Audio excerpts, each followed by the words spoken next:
ಮಹಿಳಾ ಮತ್ತು ಮಕ್ಕಳ ಅಭಿವೃದ್ಧಿ, ಮಹಿಳೆಯರ ಆರ್ಥಿಕ ಸ್ವಾತಂತ್ರ್ಯಕ್ಕೆ ಬೆಂಬಲ ನೀಡುವ ಮಹತ್ವಾಕಾಂಕ್ಷಿ ಯೋಜನೆ ಗೃಹಲಕ್ಷ್ಮಿ. ಈ ಯೋಜನೆಯಡಿ ಕುಟುಂಬದ ಯಜಮಾನಿ ಮಹಿಳೆಗೆ ಪ್ರತಿ ತಿಂಗಳು 2,000 ರು ನೀಡಲಾಗುತ್ತಿದೆ.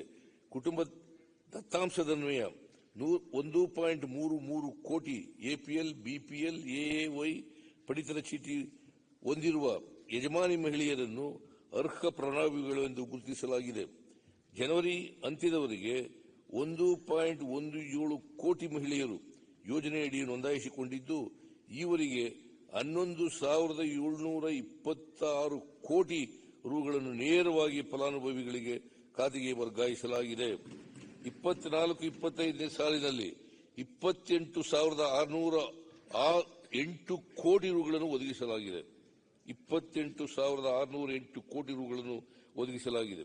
ಇದರಿಂದ ಕುಟುಂಬ ನಿರ್ವಹಣೆಯ ಜೊತೆಗೆ ಆದಾಯ ಉತ್ಪನ್ನ ಚಟುವಟಿಕೆಗಳಲ್ಲಿ ತಮ್ಮನ್ನು ತೊಡಗಿಸಿಕೊಳ್ಳಲು ಮಹಿಳೆಯರಿಗೆ ಈ ಯೋಜನೆ ಅವಕಾಶ ಕಲ್ಪಿಸಿದೆ.